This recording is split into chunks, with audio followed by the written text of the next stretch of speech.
Konnichiwa, everybody. Thank you for waiting for my return. First of all, I do like to apologize for the lack of audio commentary for the past two videos.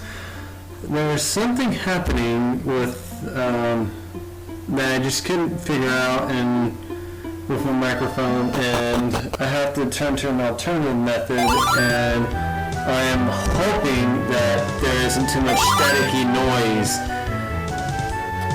But regardless, part of it is just due to laziness and laziness of putting out the videos and me playing Monster Hunter 4 Ultimate. That's a pretty fun game, but it does take a commitment.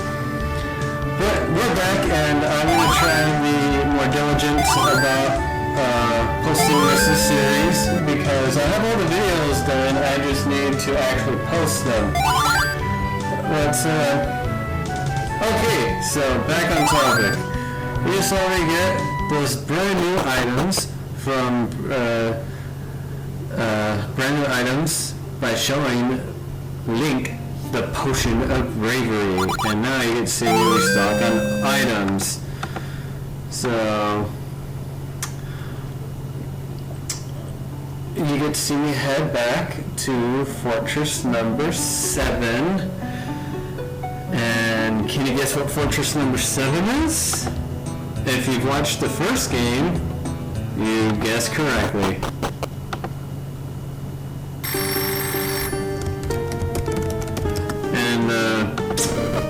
Sorry, I got distracted. And it's hard multitasking. I'm kind of talking to a friend on Skype and doing this at the same time.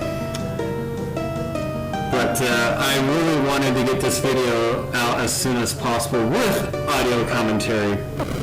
There isn't too much to say about this. If you've seen the first game, you pretty much get to watch me do this segment where I use the red candle to avoid myself getting touched by the bubbles.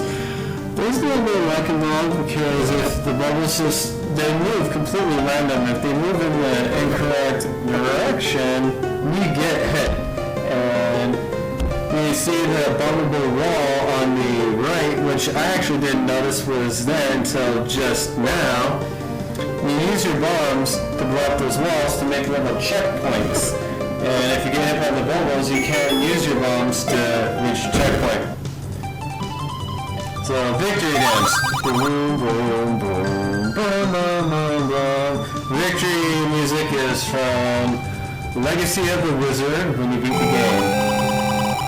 So, if you get touched by a bubble in this section because of scripting, you get to hear really annoying music. So, you know that you failed when you hear really annoying music. This little hallway can be pretty hard to do because of the conveyor belt.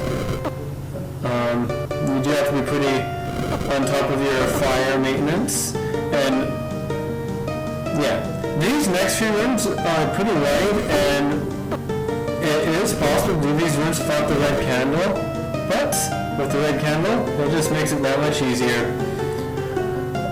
You do have to be careful and not overuse the red candle, because if you do, you only have so much hit points. And with those, if you overuse it, you'll die. And in this quest, you die a lot. Anyways, that ends that little segment. And annoying music, and move on to the next part, which I think is the hardest segment in this red candle trial. This little hallway is pretty hard in itself. In my opinion, I think that hallway is a little bit too roulette-based, but the real challenge comes from this room. This is another one of those rooms that goes from fast walk to ice. And you better hope that those red bubbles, well actually they're yellow, but those bubbles don't go after you when it's icy inside. But that part's done. This next part's pretty easy, but it's also easy to mess up, so just take your time, be patient, there's no time limit. Yeah, it's not bubble bobble or anything. Bubble bobble, avoiding bubbles. Yeah. Well, I did this part. Time for victory dance. Yeah, and our music went away. So, now we get to do this final part right here. This room is pretty simple.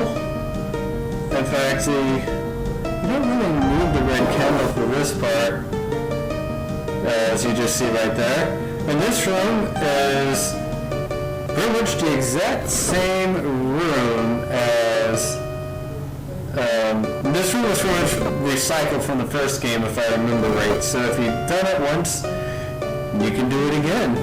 This part's a little tricky. You gotta use your candle to boost you up from the conveyor belt. And this little part right here is the hardest part, because if that bubble decides to go down after you, there's really not much you can do at all.